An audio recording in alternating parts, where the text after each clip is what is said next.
Hello and welcome back to Kim Reads as we continue with Maryellen, the one and only. We're on the 10th chapter. I know it's been some days, but kind of been suffering from a cold. But I feel better now. So, the one and only Maryellen, chapter 10. Fourth graders, said Mrs. Humphrey in her most listen because this is important voice. Today, this is the day for our geography bee. Hooray! The class cheered. Count off by 2, said Mrs. Humphrey. All of you on Team 1 stand by the windows, and all of you on Team 2 stand by the door. In a jiffy, the class was divided into 2 teams. Maryellen was glad to see Angela on her team, Team 2. She was not as pleased to see that both Karens were on Team 2, as was Davy. Everyone was fizzy with excitement. Mrs. Humphrey clapped her hands. I'd like your full attention, please. I will ask you a geography question, and you must answer with the name of the country. You answer incorrectly, you must take your seat. The team with the last person standing wins the geography bee. Can we help each other? Asked Patty Zender. Yes, said Mrs. Humphrey. Even after sitting down, you can help a teammate. You may not tell your teammate the answer to any question, but you may act out a clue silently if you're playing a game of charades. All right, let's begin, said Mrs. Humphrey. Ready? Yes, cheered the class. Maryellen's heart rose when she saw their teacher had made maps just like the one she had made for Angela. Mrs. Humphrey had drawn out outlines of different countries, but not labeled them. Both Team 1 and Team 2 had no trouble naming continents like Africa and Australia. They did well naming the really big countries, but when Mrs. Humphrey started to ask for the names of the smaller countries in Europe and South America, both 1s and 2s started dropping out like flies. Pretty soon there was only 3 students left on Team 1. Joan Martin, Carol Turner, and Jimmy Lansing. The only Team 2s left were Carolyn and Stolman, Angela and Maryellen. Then Maryellen said Argentina by mistake when she should have said Chile, so she had to sit down. Joan Martin missed Chile too, but Angela got it. Jimmy Lansing missed Bolivia, and so did Angela, but Carol Turner got it. All right, said Mrs. Humphrey to Carol and to Karen Stolman. It's down to the 2 of you. She held out the outline of a country. Carol, she said. Spain, said Carol. No, I'm sorry, said Mrs. Humphrey. She turned to Karen Stolman. Karen, if you can name this country correctly, your team, Team 2, will win the geography bee. If you cannot name it correctly, then you and Carol will keep going until one of you can name a country that the other cannot name. France! It's France! Maryellen wanted to shout out to Karen Stolman, who's biting her lip and looking if she wasn't sure the correct answer. Maryellen fretted, and then she had a brilliant idea. She waved to Karen Stolman to get her attention. Karen looked at her with an expression that was wary but desperate. Maryellen stood up and made the shape of a full skirt around herself. She made Patty Zender stand up and pointed to the skirt of her dress. Then she pointed to the skirt of Karen's dress too. Karen looked befuddled. Suddenly, Davy stood up. He put his hands on his hips and swayed from side to side, singing silently. The class howled with laughter. Karen looked even more without a loss than before. And Karen held out her fist by her chin like paws and aimed like barking like a dog. Singing and skirts and singing and a dog? Said Karen, frowning. Oh, she said, rising up on her tones. I get it, you mean our poodle skirts. Angela nodded vigorously. David pretended to relapse in relief.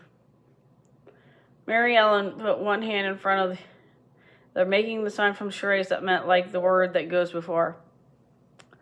Oh, said Karen, began. They're French poodles, so...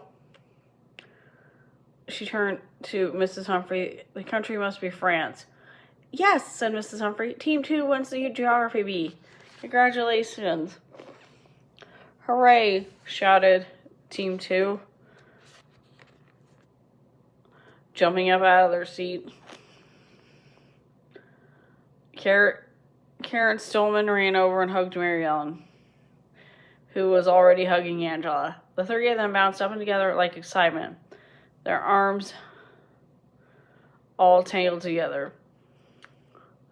Maryellen turned to say thank you to Davy, but Wayne was raising one of Davy's hands in the air as if he had won a prize right. I had no idea what Ellie and Davy were doing, said Karen Stillman to Angela. I never would have gotten friends if it weren't for your clue. Thank you so much. I mean, grazie. That's how you say thank you in Italian, Maryellen told Karen. Karen hesitated, and then she grinned. Grazie, Angela, and grazie, Ellie. Have you secretly studying geography? No, but during lunch bunch, we sometimes drew countries and wrote their names so that Angela could learn English and I could practice my handwriting, Maryellen said. Well, you seem to know the whole world, said Karen King. Except for Chile and Bolivia,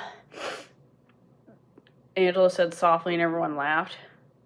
Then Karen Stillman asked Maryellen and Angela, shouting, want to sit together for lunch? Okay, said Angela. Sure, said Maryellen, her heart flooded with forgiveness for the Karens. They hadn't come right out and said they were sorry, but it's showing that they wanted to be your friends again, and Angela's friends too. Angela, you've been certainly learning a lot of English, said Karen King. Ellie taught me, said Angela. She made it a lot of fun. Maryellen grinned at Angela, and then she sighed and said, I just wish my handwriting improved as much as Angela's English. Mrs. Humphrey probably wishes that too. I mean, that's the whole reason I was in the lunch bunch. Maryellen and Angela arrived early for lunch bunch that day. Neither Davy nor Mrs. Humphrey was there yet. The girls decided to work on sentences. If something happened in the past, you use was, said Maryellen. Like the geography bee was fun. But if the thing you wanted to happen now, you use is. Like, Angela is smart. Now try. Okay, said Angela. How about Davy is your friend? Maryellen smiled sadly and gently corrected Angela. Well, Davy was my friend, she said. Angela shook her head firmly. No, she said, he is. Well, Maryellen sighed. Let's just say that I hope that maybe someday he will be my friend again. Will be is what you say when you're talking about the future and the things you hope for. When Mrs. Humphrey and Davy arrived, Mrs. Humphrey told Davy and Angela that they could go to recess and that she called Mary to her desk. Maryellen, Mrs. Humphrey said, without any care, Joe, no-ohs, as if she knew exactly who Maryellen was, without any doubt now. You and Maryellen have had a good time helping each other, haven't you? Oh, yes, said Maryellen. We're good friends. Splendid, said Mrs. Humphrey. She hesitated and then went on. It was kind of you to befriend Angela, and it was brave, too. I saw how your old friends disapprove. It's not easy to take part when you have to stand apart. Maryellen nodded and pleased that our teacher had noticed what was going on. I think we're all friends now, though. Oh, good, said Mrs. Humphrey. She began leafing through the composition book with Maryellen's sketches and labels on it. I know you've been trying for quite some time to change your handwriting, and I appreciate your effort. But I think that loopy style you invented for yourself actually looks better than all your attempts at normal cursive. Just keep doing what you're doing. You've got your own way of doing things, so I guess it makes sense that your handwriting is unique too. She handed the book back to Maryellen with a smile. Thanks, said Maryellen, hugging the book to her chest. That's me, she thought. I'm the one and only Maryellen Larkin. There's no one else quite like me in the whole world. That's the end of the Maryellen book. Thanks for listening. Bye.